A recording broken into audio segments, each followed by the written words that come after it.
All right, here's a Swan Jackson drive that I've taken out of a Swan 350, and it's made in England. Look at that. Now, what I'm noticing is it's pressed together. See how it's pressed together with those metal tongs, but look at the gap.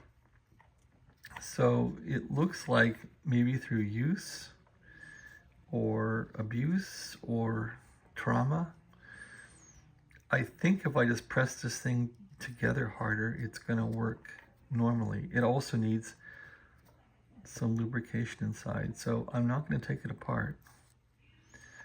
I'm just going to push it together better. It does turn a bit, although kind of stickily, but it turns. So what you want to do is put a finger on the output shaft, and you should get some, turning power there. It shouldn't slip a lot. So if it does slip, I'm thinking, let's tighten it up. So here we go with the one hand thing again. Here's some pliers I bought at Los Gatos Hardware in Los Gatos, California. And these were sitting there just say, hey, 15 bucks, buy them. They've been really handy. So let's get some room here, move the radio back. And take a look at this Jackson drive. I'm going to put the phone so it's recording the floor and show you what I'm doing here by holding the phone will be on auto recording. Okay, here we go. Hold on a minute. There it is. Look at that. So now we can play with the Jackson drive. So yeah, what I'm talking about is if you rotate it, I can pretty much hold it steady and not feel much. So that's not going to do much for turning the VFO. So what I want to do is try to eliminate those gaps a bit. And so I haven't rehearsed this. I'm just going to give it a shot. There's some pretty good gaps right there. So let's see if we can just press this down a bit. And so you want to get these to close. You don't want to really do anything else with them. So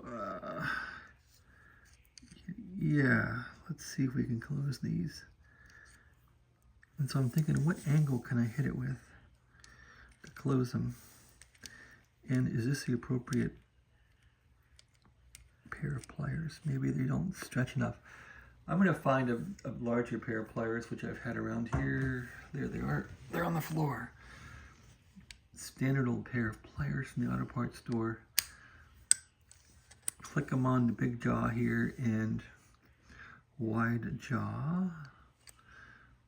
And maybe to go like this.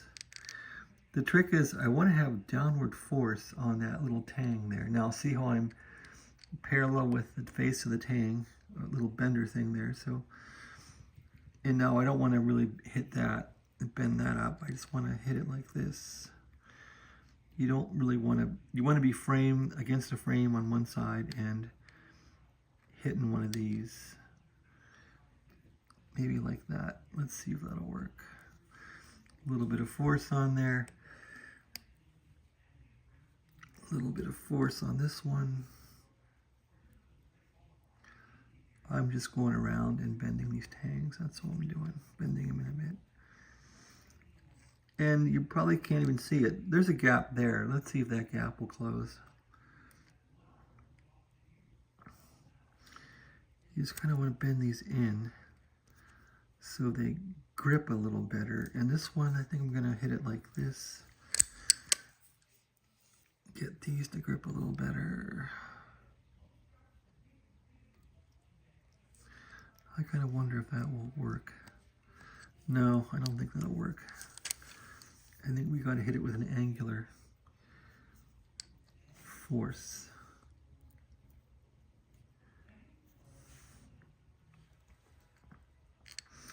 All right, so is this working at all?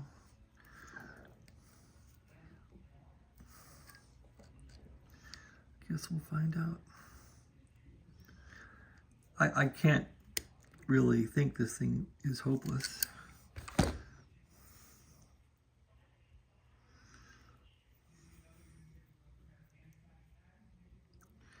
It's turning, but no, it's got a little bit of push to it. No, not really. It's not doing a lot.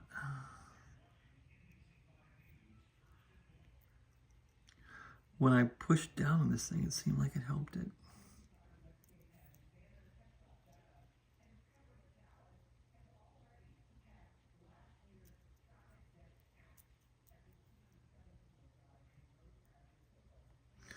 Nope, not doing much.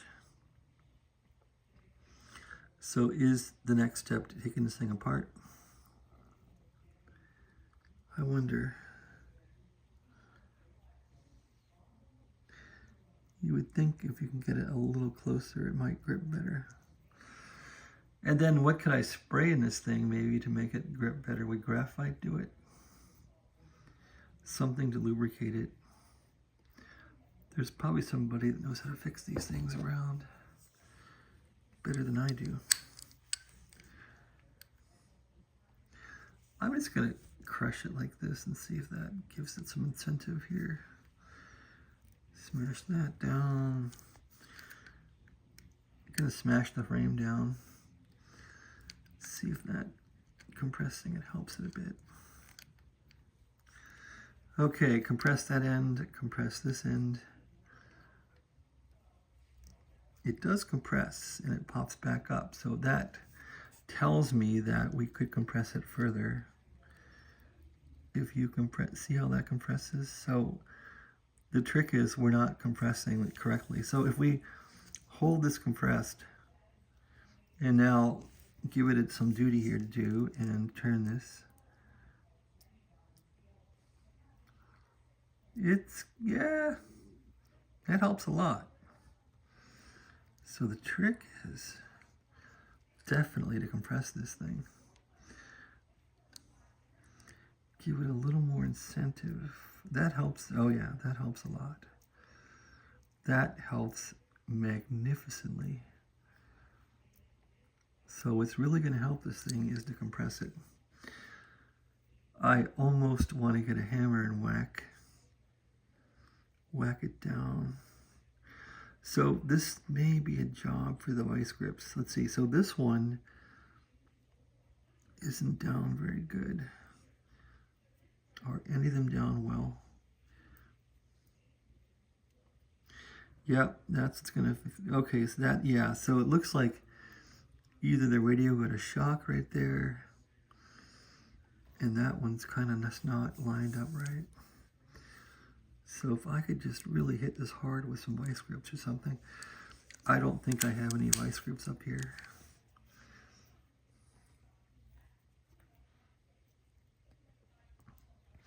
But it looks like around where it mounted, it needed some help. So I'm just gonna really, that actually looks, yeah, it's actually bent too. It's bent at an angle. I don't know if that's production. Let's see, what about this side? Those aren't bent. So yeah, I think the sides had some trauma drama here. A little bit of trauma drama. Okay, so I'm just gonna squeeze it. But I need to squeeze it down. So open up the jaws here and let's try this like this. Just give it some squeeze like that and see what happens. Well, you can see how that worked out. Don't get your fingers pinched in here. I'm going to actually get it in one of these cleats now and see if I can hit it that way. And that might give me some more torque too. Oh yeah. Oh yeah, that bent. Now, I can see that it looks, yeah baby. So the whole trick is get it in this cleat and give it a good little pinch.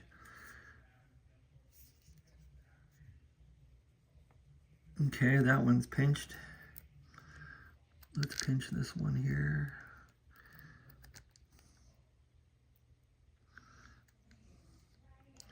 So the trick is getting it in that cleat and give it a good pinch, closed. Here we go, let's try that one. I didn't move a whole lot. Maybe that moved it. Okay, let's take a look at visual one now, and it's definitely compressed on this side now. Oh, that's a little bit of a worry, isn't it? We want to straighten that out.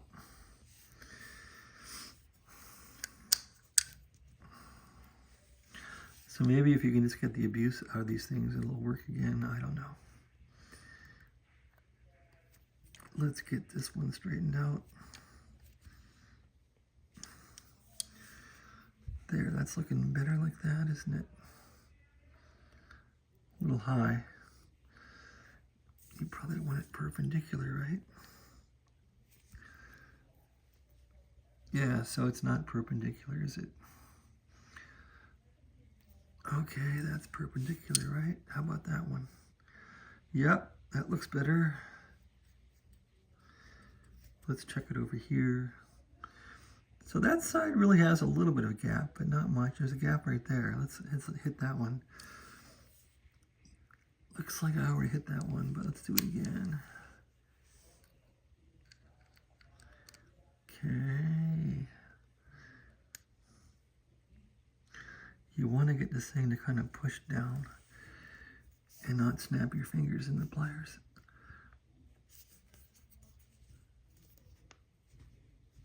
Giving it a good little push here, all I can do. Okay, not that I'm that strong. Still a little bit of a gap, and turn it around. A little bit of a gap. Let's see how it performs. Yeah, I really took a bite in those little tangs, didn't I? Okay, how does it work now? Hardly at all. It works in one direction. Well, yeah, it's working. No, it is working, sort of. It kind of bites and doesn't bite.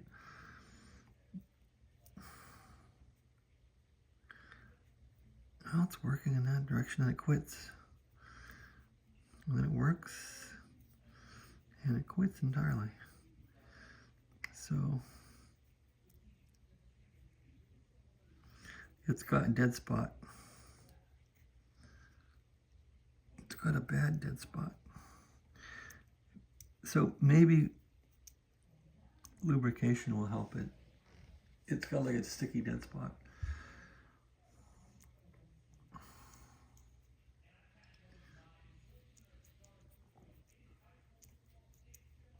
All right, so that's my treatment of this Jackson drive.